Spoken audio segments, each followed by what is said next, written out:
사철 변하는 아름다운 산과 유리알같이 맑은 강이 흐르는 어느 마을에 노모와 아들이 살고 있었다. 가난한 살림이었지만 노모는 일찍간 남편의 목까지 다하며 아들을 사랑과 보살핌 속에서 키워왔었다. 작은 땅을 일구며 소박하게 살아가는 아들 봉수는 흐르는 세월 속에서 어느덧 30살을 훌쩍 넘긴 노총각이 되어버렸다. 수줍음이 많고 내성적인 봉수는 앞에 나서는 성격이 아닌지라 어머니가 말을 여기저기 놨음에도 불구하고 여태껏 어울리는 짝을 찾지 못했다. 더구나 아들 봉수는 사람보다 자연과 함께 있는 것을 더 좋아했다. 어느 봄날 한 과부가 봉순의 옆집으로 이사왔다. 이 집은 수년 동안 비어 있었기에 군데군데 무너진 곳을 여러 사람들이 손을 보니 온전한 집 모습으로 살아났다. 연이라는 과부는 남편의 갑작스런 죽음 이후 요양차, 산 좋고 물 좋은 곳을 찾다가 이곳에 오게 되었다는 말이 돌았다. 아름다운 과부 연이가 오면서 조용한 마을의 작은 흥분이 일렁이는 듯했다. 과부 연이는 마당에서 약초와 꽃을 가꾸며 가끔 슬픔에 잠기는지 먼 산을 바라보곤 했다. 창문만 열면 서로 마주 보이는 봉순의 집과 연인의 집은 이른 아침이면 늘 들려오는 소리가 있는데 천식에 시달리는 봉수 어머니의 기침 소리와 옆집 마당에서 일하는 연희의 부지런한 발소리였다. 연희는 주변에 자신의 과거에 대해 거의 말하지 않았고 자신이 홀로 하는 일 이외에는 참견하지 않았다. 내성적이었던 노총각 봉수는 과부 연희를 처음 본 순간 자신이 사랑에 빠졌다고 생각했다. 그는 종종 창너머로 그녀가 채소를 기르고 그녀의 가녀린 손으로 약초를 조심스럽게 가꾸는 것을 엿보았다. 봉수는 이날 이때껏 이 나이 먹도록 살아왔던 덧없는 날들에서 이젠 그가 전혀 알지 못했던 무언지 뜨거운 것이 그의 가슴 속에 깊이 들어오는 것을 느꼈다. 그는 너무 수줍어 그녀에게 다가가지 못했으나 하루를 보내는 동안 그녀를 조금이라도 더 보려고 창너머를 기웃거렸고 밭에 나가서도 그녀 생각에 손을 놓고 있었다. 얼마가 지나자 그 노총각의 짝사랑은 엄청난 집착으로 변했다. 그는 아름다운 과부 연희 외에는 아무것도 생각할 수가 없었다. 안 그래도 병약한 그는 상사병으로 몸과 마음이 점점 더 나빠지기 시작했고 곧 먹거나 잠을 잘 수가 없는 상태까지 이르렀다. 노모는 자신도 몸이 아파 몸을 지탱하기 어려운데 아들까지 병이 나니 어쩔 줄 몰랐다. 의원을 마다하는 봉수는 자기 병은 자신이 잘 안다면서 말했다. 어머니, 그는 목소리가 약해져 속삭이듯 말했다. 저는 딱 한 가지 소원이 있어요, 어머니. 저는 옆집 과부와 함께 하루 저녁을 보내고 싶어요. 만약 그녀를 만날 수만 있다면 저는 평화롭게 죽을 것 같아요. 어머니 제발 이 불효를 용서해 주세요. 아들의 애끓는 심정에 노모는 마음이 아팠다. 그의 소원은 이루지 못할 것 같았지만 더 이상 아들이 고통받는 것을 볼 수는 없었다. 노모는 옆집 과부에게 간청해 보기로 했다. 다음 날 아침 노모는 용기를 내어 과부를 찾아가 눈물을 글썽이며 아들의 안타까운 몸 상태와 마지막 소원을 이야기했다.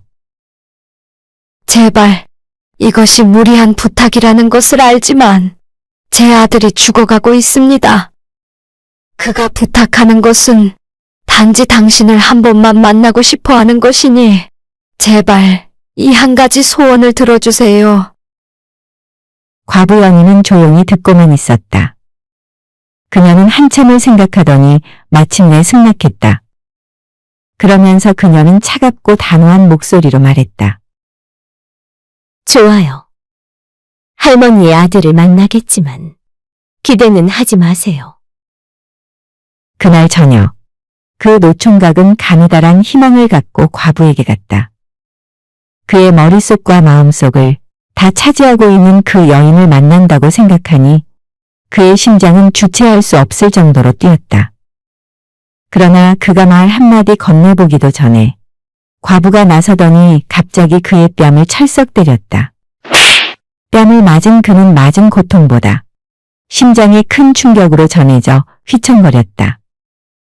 면박을 주는 그 과부의 말 한마디 한마디는 마치 서리빨 같았다. 내가 감히 나를 원하는 것이야.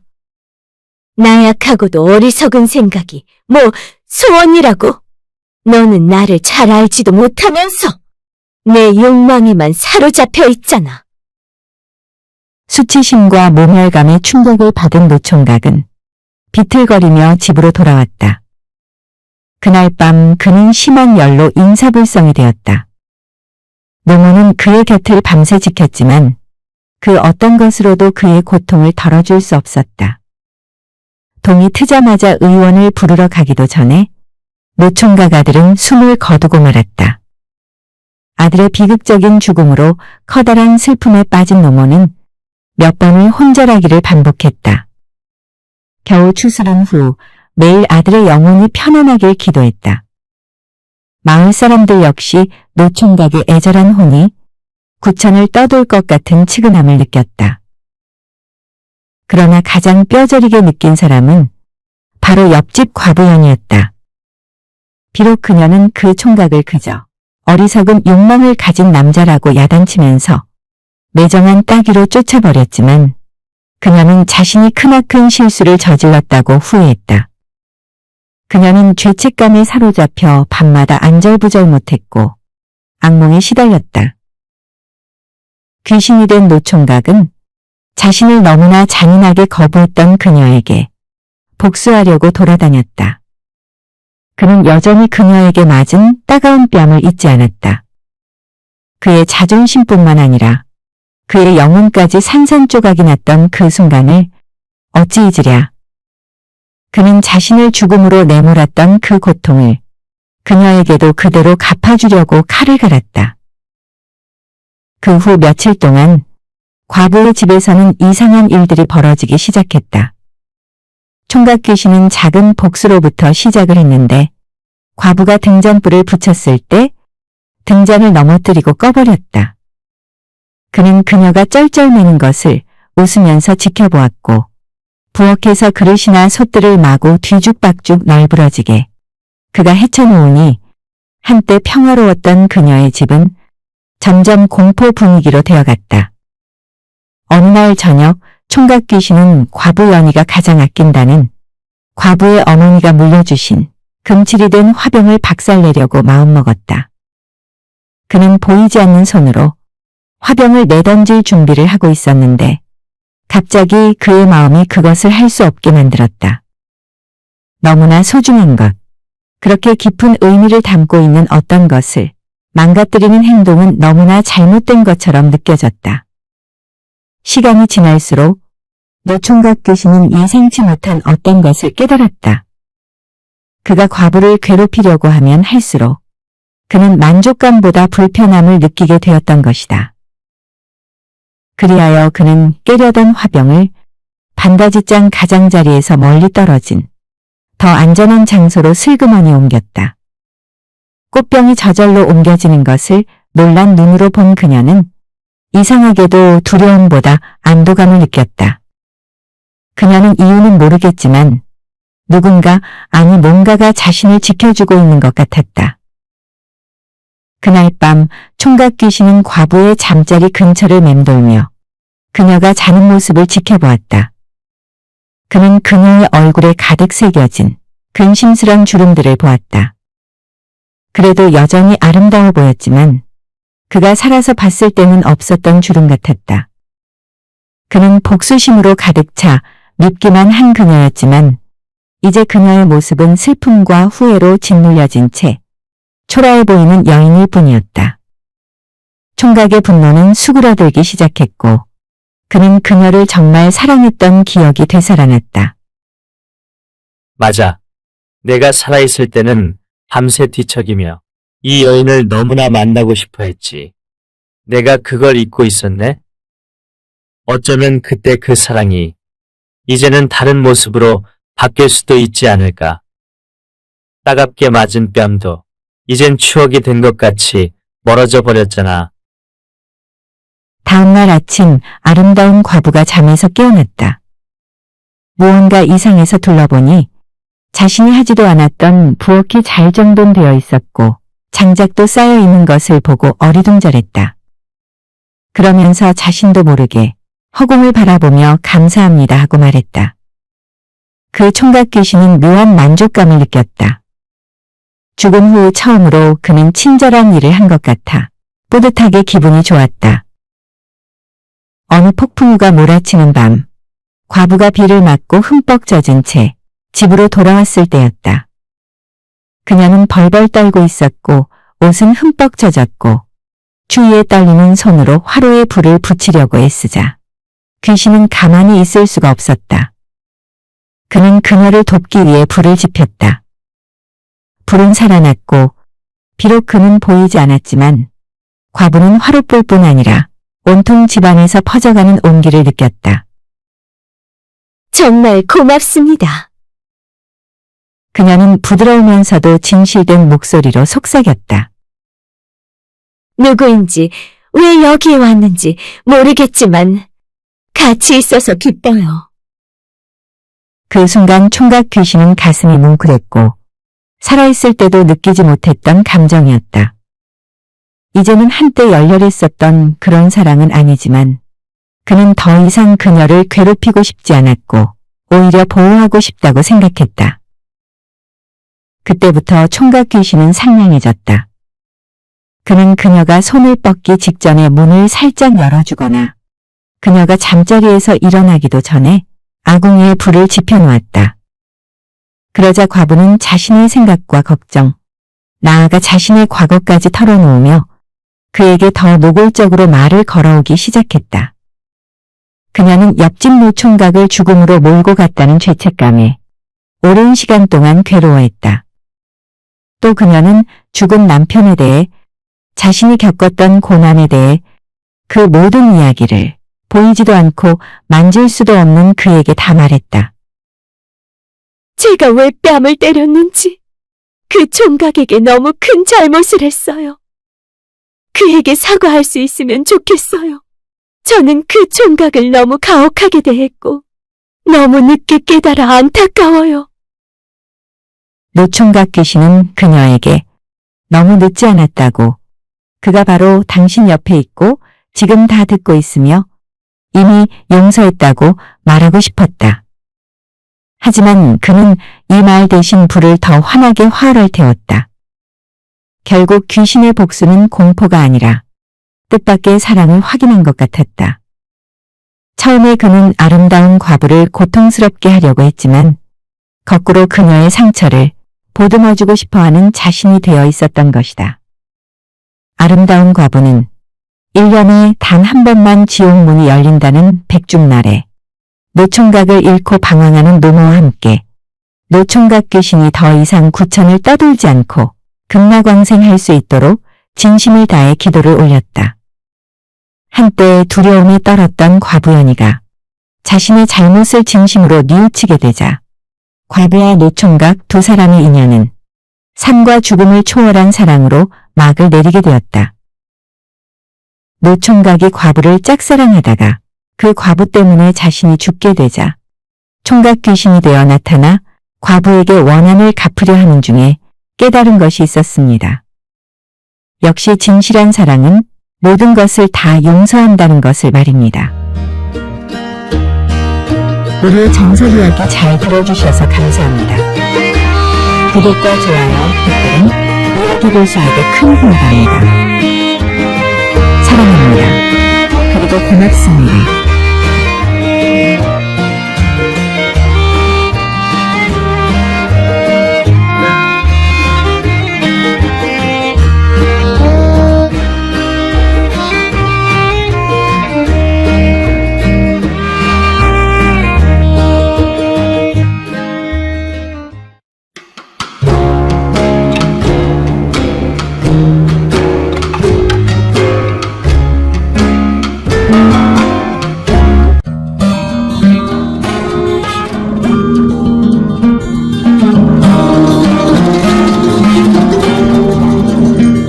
혼밥은 어머니와 단둘이 살고 있는 14살 복남이는 오늘도 서당 들창문에 기대어 또래 아이들이 외치고 있는 하늘천 따지 글 공부를 몰래 귀동냥하고 있었다.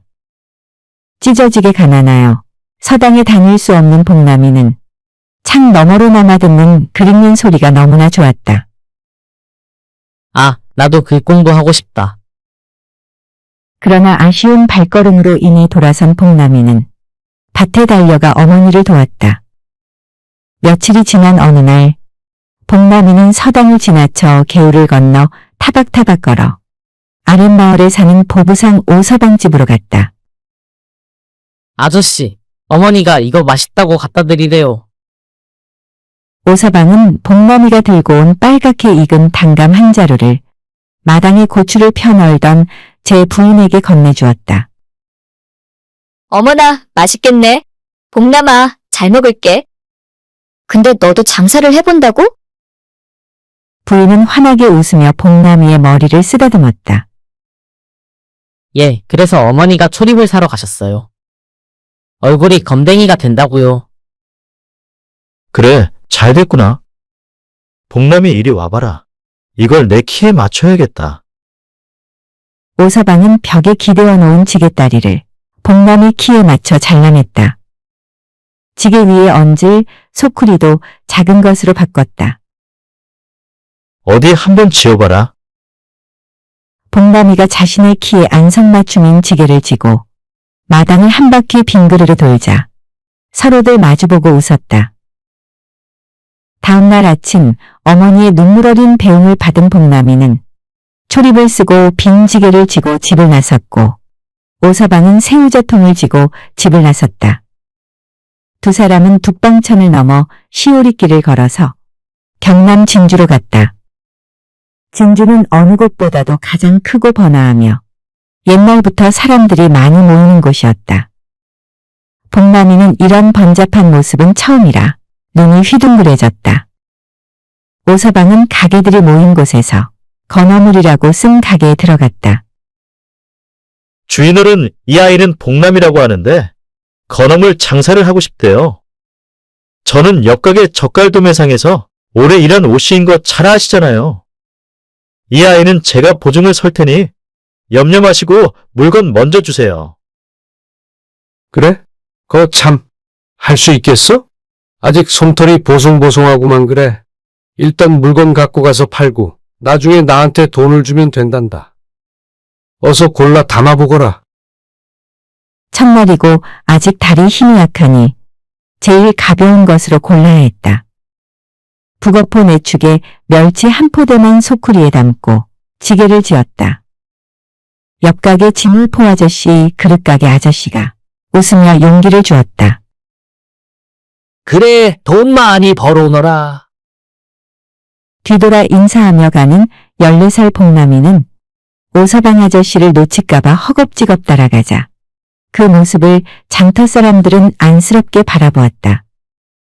복남이는 개울을 건널 때는 소쿠리를 엎을세라 종종 걸었고 고갯길을 오를 때는 오서방 아저씨가 내미는 지게 지팡이를 잡고 올라 헥헥거리며 가쁜 숨을 토했다.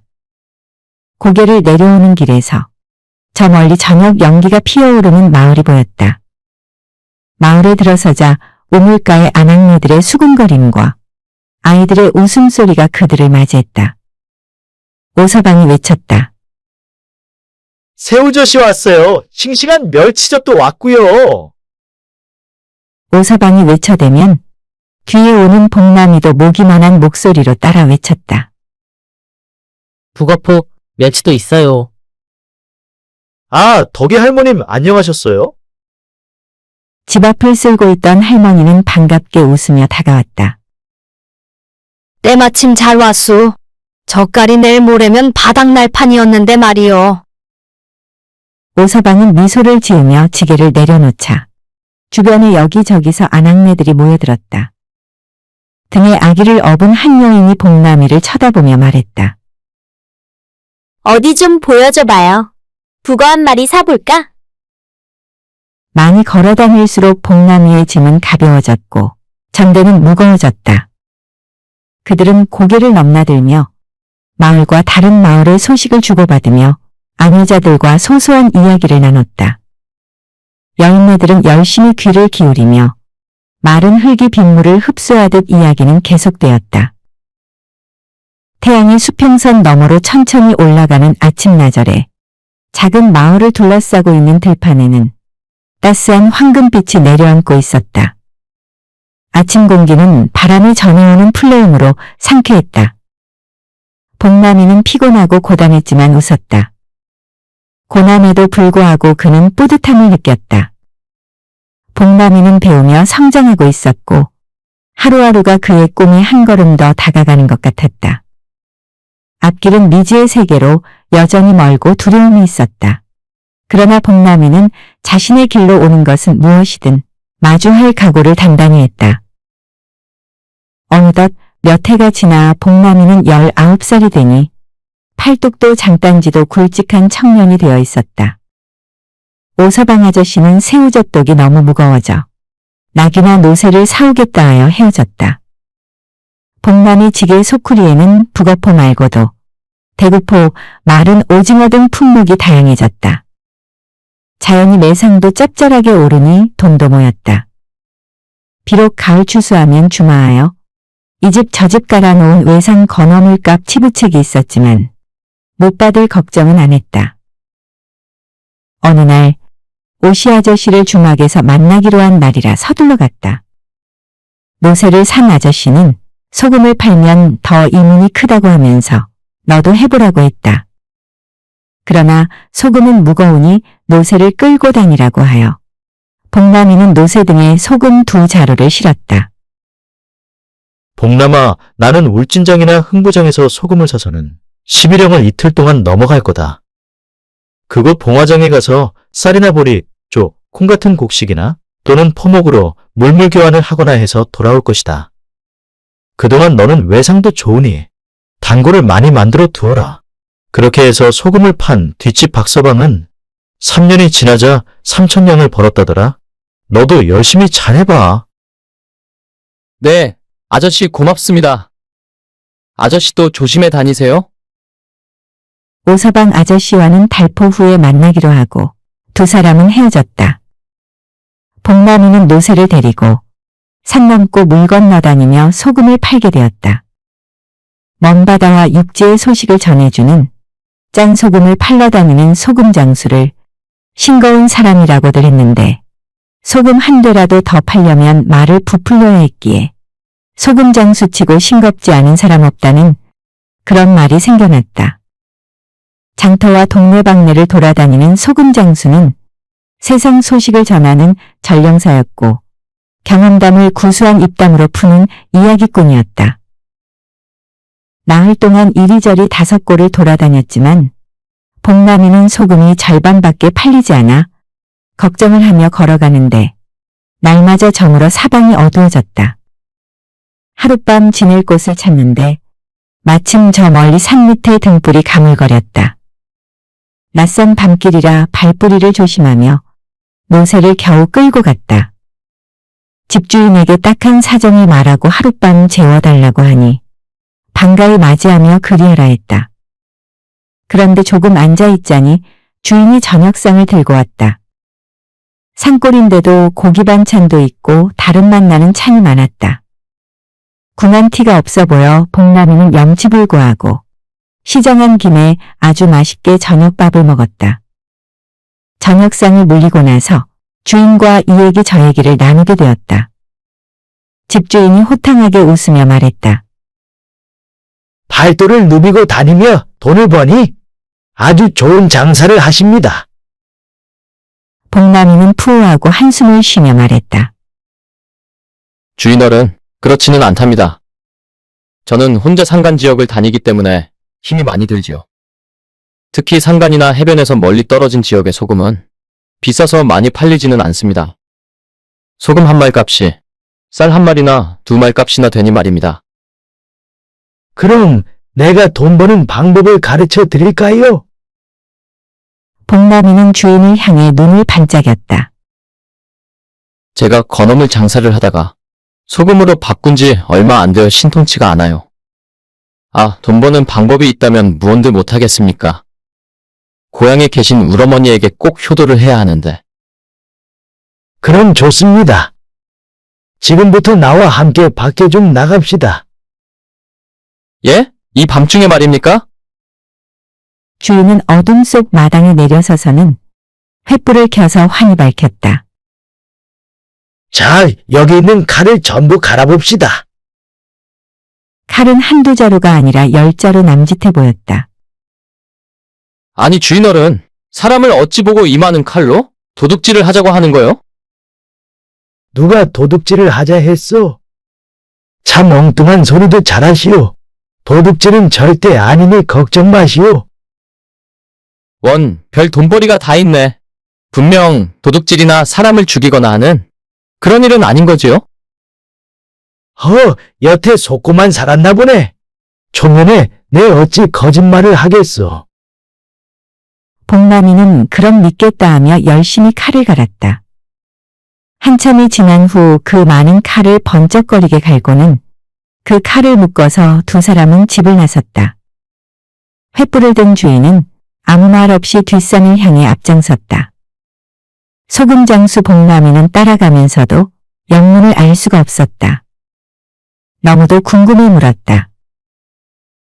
아니 주인어른, 어디로 가는 겁니까? 이제 다 왔소. 이 큰 소나무 보이지요? 자, 이 칼들을 풀어서 땅속에 묻으시오. 칼 자루는 땅속에 묻고 칼 끝은 하늘을 보게 단단히 묻어야 하오. 아니, 이 무슨 해괴망측한 일이오? 이게 바로 돈 버는 방법이라오. 나중에 다 알게 되니 어서 하라는 대로 하시오. 복남이는 주인과 함께 그 큰 소나무 둘레에 둥그렇게 칼을 세워 묻었다. 드디어 다 묻고 난 후 주인은 소나무 위를 가리키며 말했다. 다음은 당신이 이 소나무 위로 올라가 잠을 자기만 하면 되는 것이오. 뭐요? 저기서 어찌 자며 왜 잔다는 것이요? 말도 참 많구려. 일단 저기 올라가시게. 올라가면 멍석이 깔려 있으니 거기서 편안히 한숨 자면 일은 끝난다오. 단 날이 밝기 전에는 절대로 나무 밑에 내려오면 안 되니 명심하시게나. 그렇게만 하면 돈을 틀림없이 벌 수 있는 거지요? 그렇고 말고요. 내일 아침이면 돈다발이 우수수 떨어질 것이요. 그리하여 복남이는 조심조심 소나무 위로 올라갔다. 정말 그곳에는 멍석이 깔려 있었는데 소나무 가지 사이에 걸쳐 있어 안성맞춤인 잠자리가 마련되어 있었다. 복남이가 한번 누워보니 내 집처럼 편안했다. 참 이상한 일도 다 있다 하면서도 온종일 걸어다녀 피곤하고 지쳐 있었기에 복남이는 이내 깊은 잠에 빠져들었다. 다음날 날이 밝아왔지만 여전히 꿈속인 복남이는 무슨 큰 소리에 잠이 퍼뜩 깨었다. 이보시오! 일어나 보시오! 벌떡 일어난 복남이는 나무 아래를 내려다보니 참으로 뜻밖의 일에 놀라지 않을 수가 없었다. 그곳에는 간밤에 그 주인이 벌써 와서 서 있었고 소나무 주변에는 빨간 피가 묻어 있었으며 여러 짐승들이 죽어 쓰러져 있지 않은가. 난생 처음 본 광경에 놀란 복남이는 신기하기도 하고 귀신에 홀린 듯도 했다. 자, 조심조심 내려오시오. 복남이는 나무 아래로 내려와 보고는 더욱 놀랬다. 호랑이, 늑대, 곰 등 여러 짐승들이 칼끝에 찔려 피를 흘리며 죽어 있었기 때문이다. 아이고, 이게 어찌된 일이요? 돈이 눈앞에 보이지 않소이까? 돈을 눈앞에 두고도 아직 연유를 모르다니? 이 산속에 있던 짐승들이 나무 위에 사람을 잡아먹으려고 뛰어오르다가 그만 떨어져 칼끝에 찔려 죽은 것이지요. 복남이는 이 말을 듣자 소름이 돋았다. 이런 줄도 모르고 세상 모르고 자고 있었다니 그것이 오히려 다행이었지만 상상만 해도 간이 서늘해지며 머리카락이 쭈뼛해졌다. 자, 이 칼로 어서 짐승들의 가죽을 벗깁시다. 오늘이 마침 장날이라 내다 팔면 큰 돈벌이가 될 거요. 복남이는 이제사 주인이 말한 돈벌이가 무엇이었는지를 알았다. 가죽을 다 벗겨 두 사람은 장으로 갔다. 많은 사람들이 서로 사려고 해서 비싼 값으로 가죽을 팔았다. 주인은 가죽을 다 판 값의 절반을 복남이에게 내밀며 말했다. 자, 이걸 받으시오. 간밤에 돈 버느라 애 많이 쓰셨소. 소금장수 복남이는 이렇게 큰 돈은 처음인지라 손이 떨릴 지경이었다. 어찌나 주인이 고맙던지 코가 땅에 닿게 인사를 하고 헤어졌다. 소금을 나귀 등에 얹은 것보다 더 큰 듯한 돈자루를 나귀 등에 얹어 또 길을 떠났다. 어느 날 늦은 저녁 복남이는 솔밭고개를 넘어 어둠이 내려앉은 저수지 뚝방길을 서둘러 지나가던 참이었다. 갑자기 소피가 급해 걸음을 멈추고 나무 밑에서 이를 보았다. 나귀를 묶어놓고 좀 쉬자 하며 그루터기에 걸터 앉아 땀을 닦았다. 사방은 고요하고 서늘한 바람이 마침 불어와 고개를 들었는데 갑자기 저수지물에 파장이 일더니 수면 위로 힘얼건 물체가 떠올랐다. 멱을 감던 여인인 듯한데 어깨와 가슴이 드러나더니 호쩍삼이 물에 젖어 몸의 윤곽이 그대로 나타났다. 휘둥그레진 눈을 떼지 못한 복남이는 숨을 죽이고 있었다. 물가로 걸어 나온 여인은 착 달라붙은 속치마 차림이었는데 이놈이 복남이에게 스르르 다가오더니 다짜고짜 목을 끌어안았다. 순식간에 일어난 일이라 복남이는 여인에게 잡혀 꼼짝 못한 채 덜덜 떨었다. 차디찬 그녀의 몸은 복남이 몸에 꼭 달라붙어 조여들었다. 아니, 이거 왜 이러시오? 일단 목 좀 풀고 말합시다요. 여인은 주춤하더니 말없이 울기 시작했다. 속옷 차림으로 계속 우는 여인을 앞에 두고 복남이는 가슴이 두근거리기도 하고 괴이하기도 하여 어쩔 줄 몰랐다. 다시 고개를 들어보니 어느새 그 여인은 울면서 물속으로 다시 들어가는 것이 아닌가. 낭자! 저수지 가운데로 가는 여인의 모습은 날아가는 것 같기도 하고 무엇인가가 물속에서 그녀의 발목을 잡아당기는 것처럼 재빨렸다. 여인은 그렇게 물속으로 사라졌지만 한 맺힌 듯한 슬픈 울음소리는 계속 흘러나왔다. 복남이는 정신없이 밤을 지새고 다음날 날이 밝자마자 이런 기이한 일과 울음소리를 동원에 알렸다. 고을 사또의 지시로 세 척의 쪽배가 갈퀴로 저수지의 바닥을 훑어냈다. 얼마 동안인지 한참을 찾아 헤매니 드디어 돌을 매달고 속치마만 입은 여자의 익사체가 올라왔다. 보통 물에 빠진 시체는 몸이 퉁퉁 붓는데 억울하게 죽임을 당했는지 그 여자의 모습은 잠자는 듯 온전했다. 뚝방을 가득 메운 구경꾼들 가운데 누군가가 외쳤다. 아니, 송대감집 몸종 6월이 아니야. 그 말을 들은 사또가 송대감을 찾아가 자초지종을 말하며 물었으나 송대감은 정색을 하고 말했다. 나는 모르는 일이오. 보름 전에 6월이가 다락에 있는 돈자루를 갖고 도망쳤다는 말을 들은 후로는 통 본 적이 없어이다. 사또는 그날부터 탐문조사를 하기 위해 송대감집 하인들이며 그 집을 드나들었던 사람들을 추적했다. 그런데 머슴 중 하나가 이상하게 낯선 모습을 보았다고 했다. 보름 전쯤인 것 같아요. 그날 밤 일을 마치고 뚝방길을 지나는데 6월이가 송대감집 집사와 저수지에서 싸우는 것을 보았지요. 집사를 잡아들여 동원에 꿇어앉혔다. 사또의 벼락 같은 꾸짖음에 집사는 사시나무 떨 듯 떨더니 곤장 틀에 묶이기도 전에 죄를 스스로 고백했다. 송대감 댁 아드님이 혼례 날을 받아놨는데 18살인 6월이의 배가 자꾸 불러오니 어쩝니까요? 제발 목숨만 살려주십시오. 송대감 아들이 집사를 시켜 살인을 사주한 것이 드러나게 되는 순간이었다. 결국 이 모든 일을 꾸민 송대감의 아들과 집사는 옥에 갇히고 불쌍한 유월이는 잘 수습되어 양지바른 솔밭에 묻혔다. 사또는 마다하는 복남이에게 넉넉하게 포상금을 내렸다. 복남이는 그날 밤 자신의 목을 끌어안으려던 낭자의 모습이 떠올라 억울하게 당한 그녀를 진심으로 안타까워하며 명복을 빌어주었다. 갖가지 일을 겪은 끝에 드디어 집에 돌아온 복남이는 어머니에게 큰 절을 하며 그간의 일들을 이야기했다. 우리 아들 고생 많았다. 장하다, 장해. 어머니, 일단 제가 얼마간의 자금이 필요해 가져가니까요. 나머지는 잘 보관하고 계세요. 복남이는 나귀를 데리고 집을 나와 소금을 매입하러 다녔다. 간밤에 꿈꾸미 이상했지만 분명 일리가 있었기에 말이다. 꿈속에서 며칠 전 장례를 치른 6월이란 처자가 나타나서는 이렇게 알려주면서 사라지는 것이 아닌가.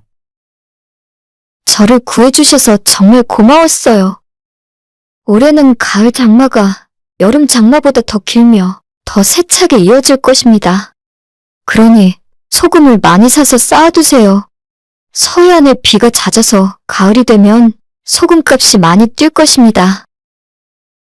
복남이는 꿈속에서 너무도 생생하게 소금을 사놓으라 하니 망설일 수가 없었다. 농사를 지어 살아가는 백성들은 염분이 필요했고 또 장기 보관을 위해 옛부터 짠맛이 나는 반찬을 많이 만들었다. 젓갈, 소금에 절인 생선, 장아찌 등등을 만들 때 소금은 꼭 필요한 것이 아닌가. 며칠 뒤 복남이는 전북 부안의 공소에 도착하여 소금 창고 속 소금 물표를 돈이 있는 대로 사들였다. 다음날 저작거리 주막에서 복남이가 국밥을 먹고 있는데 갑자기 하늘이 노한 것 같이 요란했다. 대낮에 번개가 치자 사방은 온통 어둠으로 물들었다.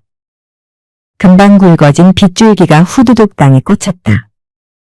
주막집 객방에서 뛰쳐나온 복남이는 옷이 젖는 것도 모르고 두 팔을 활짝 펴고 쏟아지는 소나기를 미친 사람처럼 웃으며 맞았다. 하늘이 터진 양 비는 계속해서 내렸다.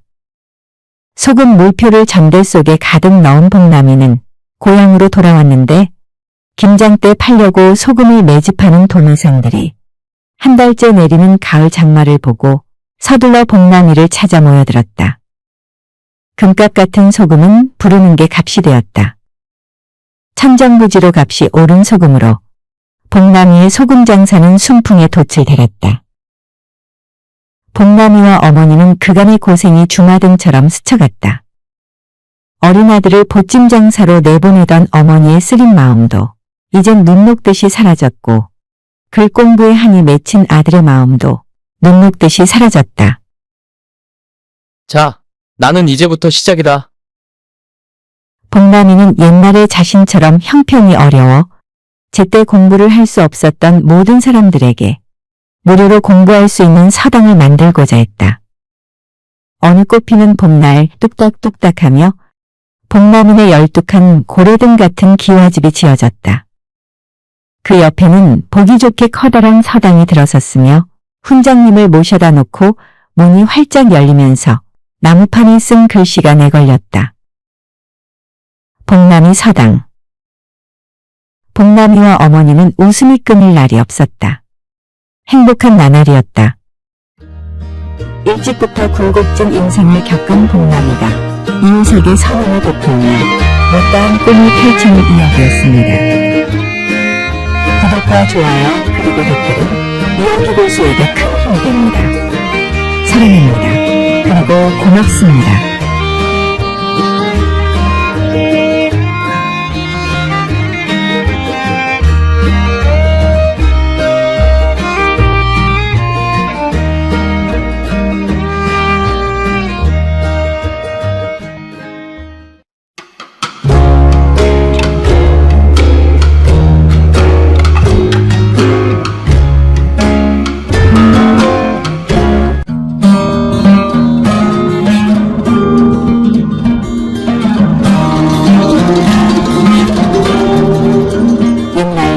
평화로워 보이는 어느 마을에 백성들은 농사를 지으며 살고 있었다. 그러나 이 마을에는 언젠가부터 검은 그림자가 드리워지게 되었는데 그것은 교활하고 영악한 여우들이 민가에 내려와 큰 피해를 주기 때문이었다. 마을 사람들은 고통을 받으면서도 깊은 산 속에 사는 여우를 잡는다는 것은 보통 어려운 일이 아니었다. 어젯밤에 여우가 또 우리 닭장을 습격해 암탉과 병아리를 잡아갔네. 안 그래도 암탉들의 울음소리는 이제 무서운 소리가 되었어. 그 울음소리가 여우한테 습격당했다는 신호가 되어버린 지 오랜 일이 아닌가. 우리 집에 토끼와 염소도 큰 상처를 받았어. 송아지도 물어뜯긴 자국이 있지 않나? 그놈의 여우가 김서방 밭에 있는 어린 새싹들을 다 헤쳐놓았다던데? 우리의 귀중한 자산이 이렇게 계속 피해를 입어 더 이상 식량을 위협받는 일을 막아야 하네. 맞아. 그나저나 이 약탈자 용어를 어찌 잡나? 여우는 단 것을 좋아한다는데 곶감을 낚시 미끼로 써볼까? 그래서 여우를 낚아보게 말일세. 지체 높은 양반집에서는 여우 털을 목도리로 두르고 다닌다면서? 그게 그렇게 비싸다는구만. 여우 겨드랑이 털로 만든 게 제일 부드럽고 좋다네. 1000마리 양 가죽보다 1마리 여우 가죽이 더 좋다고. 누가 말했다는데? 여우를 잡아서 나도 어치에 돈 좀 벌어볼까? 이웃 마을의 사냥꾼들은 교활한 여우를 잡으려고 도전장을 냈다. 그러나 건장한 체구와 함께 억센 힘을 가진 포수, 장포수라 불리는 사람은 여우만 사냥했는데 누구도 그를 따를 자가 없었다. 장포수는 전생에 무슨 원한이 엮였는지 앉아도 여우, 서서도 여우, 달이 떠도 여우, 해가 떠도 여우, 그저 여우 잡기로 집념을 가진 사나이였다. 게다가 그는 예리한 시력과 흔들림 없는 투지로 숙련된 사냥꾼이기도 했다. 장포수는 여우를 잡는 것이 단지 힘 이상을 필요로 한다는 것을 알고 있었다. 그것은 인내심, 전략 그리고 교활함에 대응하는 민첩함을 갖춰야 한다는 것을 말이다. 그는 덫을 만들고 여우의 습성을 파악했으며 심지어 그런 요사스런 영혼들을 다루는 마을 어르신들의 말까지도 귀담아 들었다. 여우가 오래 살면 요술을 부려. 걔는 유물을 쫓아내는데 이 여우란 놈은 유물짓을 한단 말이지. 게다가 무덤에 시체를 파먹기도 해서 여우 한 묘짜리는 상극이야. 때론 인간으로 둔갑해 사람을 홀린다네. 숲속의 여우들은 마을 사람들의 여우퇴치 행동에 눈치를 챘는지 어느 날 울창한 숲속, 푸른 달빛이 흐르는 계곡에 여우가 모두 모여들었다. 이 여우들은 보통 여우가 아니었고 영리하고 교활했으며 말과 마술이 가능했다. 사람들이 자신들을 잡아 죽이려 한다는 긴급한 문제를 논의하기 위해 비밀리에 여기 모인 것이다. 우리는 인간들 위협에 대처하기 위해 오늘 밤 여기에 모였다. 인간들은 우리를 잡으려고 여우 잡는 포수를 우리 영역으로 조만간 보낼 것이다. 우리는 그 포수를 따돌릴 계획을 세워야 한다. 악랄한 장포수가 온다고 들었어? 그는 매우 영리하고 단호해서 여우를 잡았다 하면 절대로 놓치지 않는데. 그럼 우리들 여우가 더 똑똑해야겠네.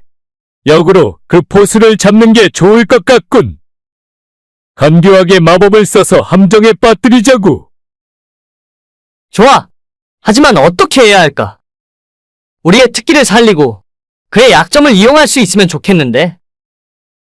그 저승사자 장포수는 여우를 추적하면서 관찰하는 능력이 뛰어나다고 해. 우리는 그것을 그에게 뒤집어 씌워보자고. 어떻게? 우리는 환상을 만들어낼 거야. 나는 장포수가 거부할 수 없는 아름다운 여자로 변할 수 있어. 나는 그를 숲의 깊숙한 곳으로 이끌 것이고 너희들은 그곳에 미리 덫을 놓으라고. 또 나머지 여우들은 그를 긴장시키는 음산한 소리를 내고 그의 집중력을 마구 흔들어 놓으라고. 위험해 보이긴 해. 그런데 효과가 있을 수 있어? 우리는 덫을 완벽하고 확실히 해야 해. 자, 어서 덫을 준비하자. 드디어 장포수는 요상한 여우들을 잡기로 마음먹고 숲으로 들어갔다. 더 깊은 곳으로 발을 들일 때 그는 주변에 나뭇가지가 부러져 있는 것과 땅에는 짐승 발자국이 나 있었고 나뭇잎이 바스락거리는 희미한 소리들이 들려오는 것을 보니 깊은 숲 속에 자기 혼자만 있는 것이 아니라는 것을 눈치챘다. 여우들은 영리하지만 나는 더 똑똑해. 오늘 반드시 잡고 말 거야. 갑자기 그는 나무들 사이로 어떤 여인이 눈에 띄었다. 길을 잃고 헤매는 것처럼 보였는데 보기 드물게 아름다운 여인이었다. 아, 마침 잘 되었네요. 제발, 저 좀 도와주시겠어요? 저는 이 숲에서 길을 잃었어요. 물론이지요, 낭자. 낭자는 홀몸으로 대체 무슨 일이 있길래 이 깊은 숲속까지 들어왔어. 저는 여우들이 숨겨놓은 보물이 있다는 연못을 찾아가고 있었어요. 보물이라고. 아, 보물이라면 꼭 찾아야지요. 그것을 찾을 수 있게 내가 도와주겠소. 그들이 숲속으로 더 깊이 들어가자 주변에 있는 다른 여우들의 움직임이 또다시 느껴졌다. 여우들은 덤불을 바스락거리고 섬뜩한 울부짖음을 내뱉으며 자신들이 주위에 있다는 것을 가늘게 알렸다. 장포수는 짐승들의 움직임에 대응하는 데는 익숙했지만 불안감이 살짝 드는 건 사실이었다. 이 숲에는 여우들의 기운이 가득 차 있구나. 집중해야 해. 두 사람은 어느덧 연못이 있는 숲속에 도착했다. 멈춰선 여인은 연못을 가리키며 말했다. 보물은 여기 물 밑에 있다고 들었어요. 하지만 여우의 영혼이 지키고 있다가 사라질 때도 있대요. 조심해서 잘 살펴봅시다. 장포수가 물가를 내려다보며 궁리를 하려는데 등 뒤에 있는 여인의 모습이 순간 물 위에 비쳤다. 여인은 장포수 등 뒤에서 순식간에 여우로 변하더니 날카로운 발톱을 세우고 시뻘건 혀를 내밀며 막 덮치려고 하지 않는가. 재빠르게 장포수는 몸을 돌려 여우의 목을 조르며 바위 위에 몇 번이나 내리쳤다. 그 자리에서 여우는 머리에 피를 흘리며 즉사했다. 장포수는 여우에게 속은 것을 알고 날듯이 축지법을 써서 숲속을 재빨리 빠져나왔다. 내 기어이 조선팔도를 다 뒤져. 여우란 여우는 다 잡아서 씨를 말릴 것이다. 사람으로 둔갑해 사람을 홀리는 간사한 요물이니 이는 내가 여우만 잡는 이유 아닌가. 여우무리들은 장포수를 잡을 작전이 실패로 끝나고 애꿎은 부와 능력있고 예쁜 암여우만 잃게 되었다. 그러자 울분이 찬 여우들은 팔도에서 다 모여들었다. 우리가 살려면 저 장포수를 꼭 잡아야 해. 그냥 두면 안 돼. 우리는 사람으로 둔갑할 때 을의 여자로 나타났지. 이번 일도 미모로 홀려서 어찌 해보려 했지만 실패하지 않았나. 그러니 이젠 총각으로 둔갑해 접근해보세. 떡거머리 총각이 되어 그 장포수란 놈의 집에 잠입해보자고. 그 집에 딸이 하나 있는데 그년 혼을 쏙 빼놓게. 호랑이 굴로 들어가는 거네. 좀 위험하지만 내게 좋은 생각이 있어. 일단 장포수 집에 가면 최대한 불쌍한 척하며 부모 없는 떠돌이 총각인데 그저 굶지만 않게 밥만 먹여주면 무슨 일이든 다 하겠다. 그리고 세경은 안 줘도 좋다고 하며 무조건 머리 뒤밀고 들어가는 거야. 그럼 뭐 어쩌겠나? 구미가 당기게 접근하는데 별 수 없이 받아들일 거야. 그래서 그 집에 들어가기만 하면 그냥 장포수를 꽉 물어버려 없애자고. 좋아. 듣고 보니 그럴듯해. 이제 남자로 둔갑해 승부를 걸어보자고. 장포수 집에는 진짜 관연한 딸이 하나 있었는데 야물딱지게 슬기로웠다. 일찍 어머니를 여의고 아버지인 장포수를 보필하느라 시집도 안 가고 있는 효녀였다. 비가 추적추적 오는 어스름한 저녁 무렵 어느 날이었다. 장포수네 굴뚝에서는 저녁밥 짓는 연기가 모락모락 나고 있었다. 부엌에 서 있던 딸이 밖을 보자니 울타리 너머로 웬 기생 오라비같이 반지르르한 남정네가 서 있지 않은가. 누구시에요? 이 비가 오는데. 아, 안녕하십니까. 저는 오갈 데 없는 떠돌이인데 이 집에 머슴이라도 시켜주십시오. 부디 부탁드립니다. 제가 결정할 일은 아니고 아버님이 오셔야 말씀 올릴 수 있으니 이따 해질녘에 아버님이 들어오실 때 그때 오십시오. 총각을 돌려보낸 후 딸은 가만히 생각에 잠겼다. 1시경 정도 지나니 아버지 장포수가 왔다. 아버지, 아까 웬 총각 하나가 우리 집에 머슴을 살겠다고 오지 않았겠어요? 그래? 그거 잘 됐구나.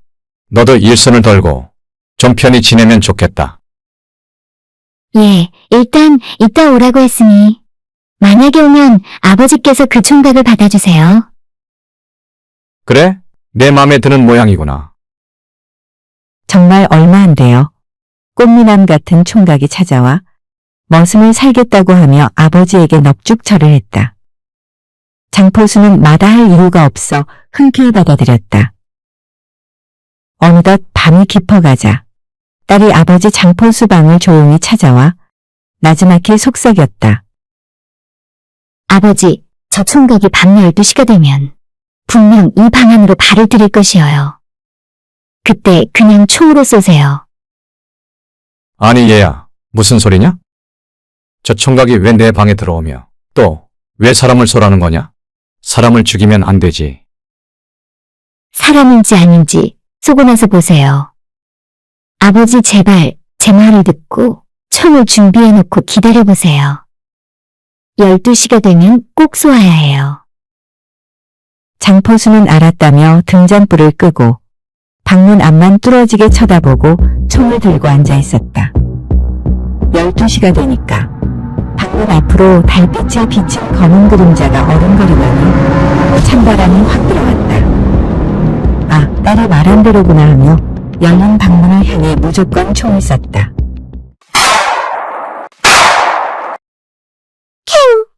캥! 여우였다. 허연 백료 한 마리가 마당에 널브러져 쭉 뻗어 있었다. 아이고, 큰일 날 뻔했네. 우리 딸이 아니면 여우 같은 놈한테 죽을 뻔했구나. 세상에 여우는 여자로만 둔갑하는 줄 알았는데 그게 아니군. 딸아, 내 덕에 살았다. 기생오라비같이 반지르르 한 남자가 접근해오면 일단 조심해야겠다. 간사하고 음흉한 계략이 있을지 모르니 말이야. 한편 여우대장은 장포수 집의 총각으로 둔갑해 간 여우가 돌아오지 않자 분명 무슨 일을 당했다고 생각했다. 역시 장포수란 놈은 보통이 아니다. 우리의 순여우는 자기 몸을 던져 장렬하게 전사한 것 같다. 이제 어쩌면 좋겠나? 우리 모두 장포수 손에 죽기 전에 아무도 모르는 깊은 산 속으로 들어가 숨어 삽시다. 이런저런 의견에 아직 솜털이 가시지 않아 앳돼 보이는 누가 여우 아니랄까봐 앙큼하게 생긴 암여우 한 마리가 팔쩍 나섰다. 안 돼요. 우리는 우리 생긴 대로 살아가야 하는데 우리가 무슨 죄를 졌습니까? 왜 고향을 버리고 가야 합니까? 장포수란 놈이 무에 그리 무섭습니까? 총을 쏘아대는데 무섭지 안 무섭겠냐? 그럼 너는 무슨 비방책이 있다더냐? 당연히 있죠. 내가 누굽니까? 꼬리가 9개나 있지 않습니까요? 내가 저기 저 방금 만들어 놓은 무덤에 가서 팔짝팔짝 9번 제주를 넘으면 기막히게 예쁜 여자가 되지요? 그러면 왕이 여색을 탐하며 전국에 있는 미녀들을 불러 모을 때 내가 뽑힐 것이지요. 그럼 궁중에 들어가서 온갖 제주로 왕의 혼을 쏙 빼놓으면 내가 왕비가 되지 않겠어요?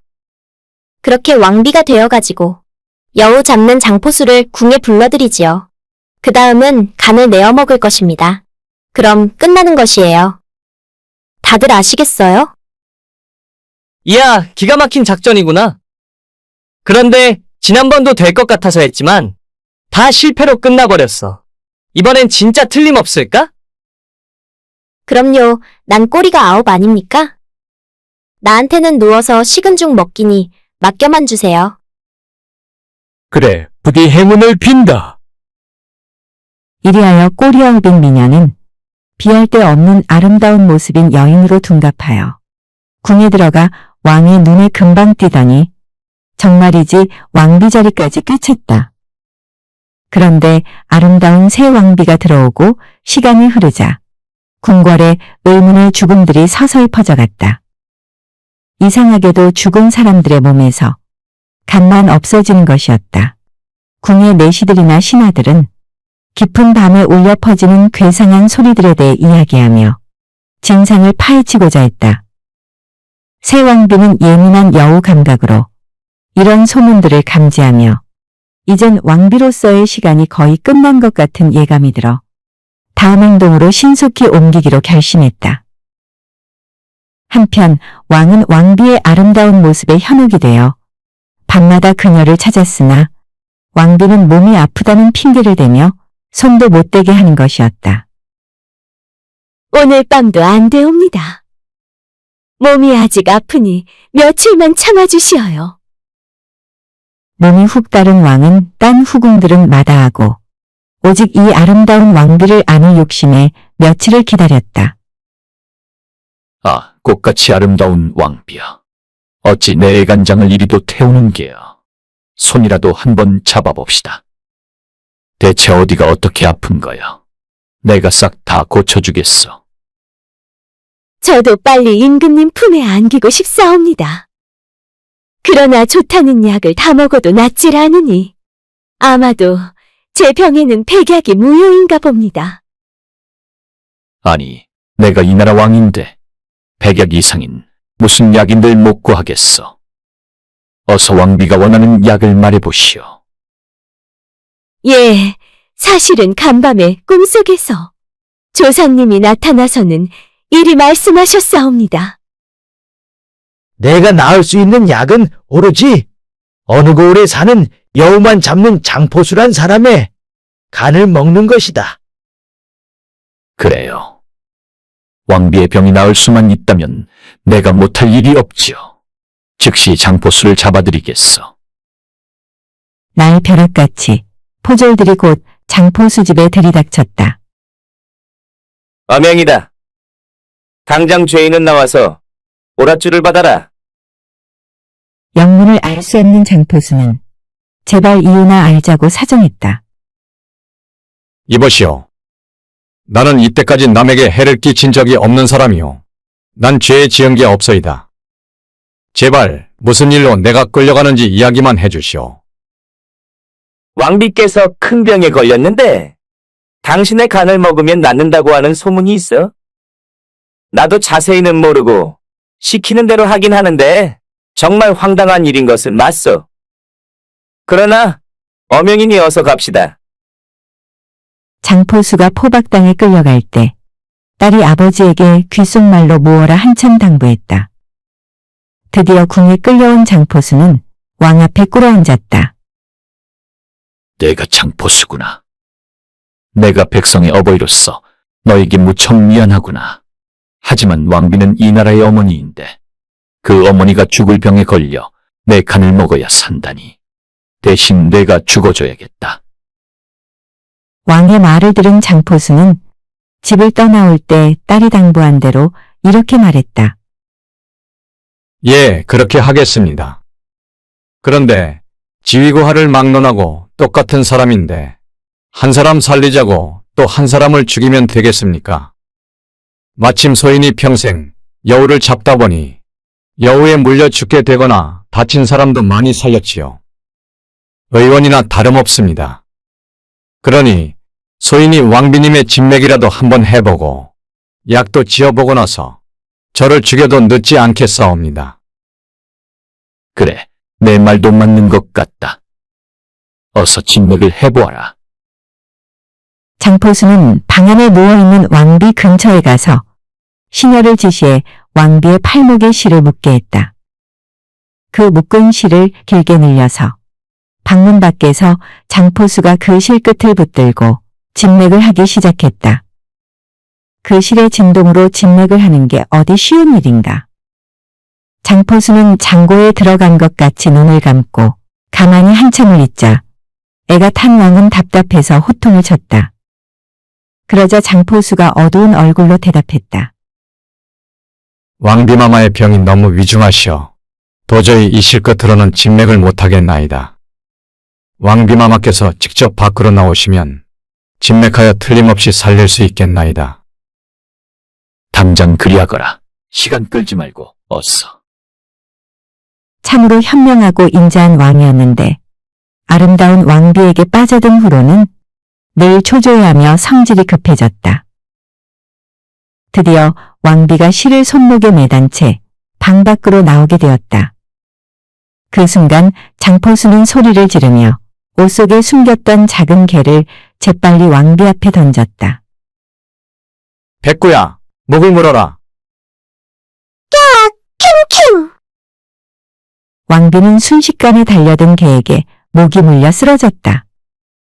개들은 초자연적인 존재에 민감하고 여우의 영혼과 여우털의 냄새를 감지할 수 있으니 이것도 역시 장포수 딸이 아버지가 압송될 때 귓속말로 개를 품에 숨겨가라고 당부한 것이다.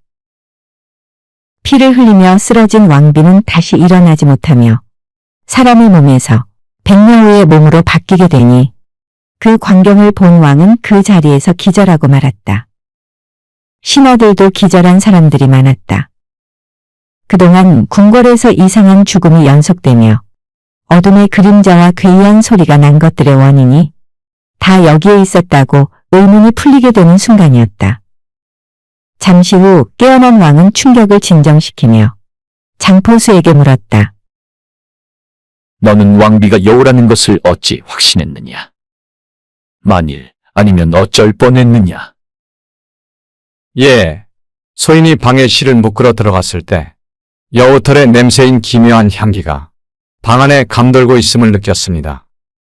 평생 그 냄새를 맡아온 소인은 직감했으나 결정적인 것은 짧은 순간 왕비마마의 얼굴에서 날카로운 귀와 뾰족한 입이 살짝 나타나는 것을 목격했으며 눈은 언뜻 지나치게 번쩍거렸습니다. 이렇게 여우들은 인간으로 둔갑을 하고는 그 모습을 유지하기 위해 무척 애를 쓰다가도 무의식적으로나 또는 궁지에 몰렸을 때 실제 여우의 모습이 잠깐 돌아올 때가 있습지요. 그래서 소인은 확신을 갖고 행동에 옮겨 싸웁니다. 아, 정말 소름 끼치는 일이구나. 그런데 개는 어찌 된 것이냐? 예, 동물들, 특히 개들은 여우의 냄새와 영혼을 느낍니다. 그래서 딸아이가 일러준 대로 개를 품에 넣어 숨기고 있었는데 바로 이 개로 여우를 결정적으로 잡을 수 있었사옵니다. 왕비마마가 제 간을 먹어야 병이 낫는다고 한 것은 왕비로 둔갑한 여우가 소인이 여우만 잡는 포수라는 것을 알고는 저를 죽이려고 계략을 짠 것입니다. 마마, 소인은 산중에서 계속 여우를 잡겠사오니 임금님께서는 주변에 있을지 모를 여우 아닌 여우같이 교활하게 행동하는 사람들을 경계하시옵소서. 잘 알겠다. 내 덕택에 모두들 사랑하노라. 너도 담대하지만 딸은 더욱 대단하구나. 앞날을 다 알고 있는 딸이 있으니 장포수는 얼마나 든든하겠는가. 언젠가 한번 꼭 보고 싶구나. 성은이 만극하옵니다. 꼭 분부대로 행하겠사옵니다. 왕은 자신의 마음을 무겁게 다스렸고 얼마 안 되어 궁궐에는 다시 평화가 찾아왔다. 여우무리들은 인간들의 영리하고 용감한 모습에 자신감을 잃어 먼 깊은 산속으로 사라져버렸다. 드디어 이 마을에도 평화를 되찾았고 장포수에게 무한히 고마워했다. 용감한 장포수 이야기는 전설이 되어 많은 사람들에게 회자되며 속임수의 위엄과 정의로운 힘을 상기시켰다고 합니다. 지금까지 재미있는 이야기 들어주셔서 감사합니다. 구독과 좋아요, 댓글은 이야기 고수에게 큰 힘이 됩니다. 고맙습니다.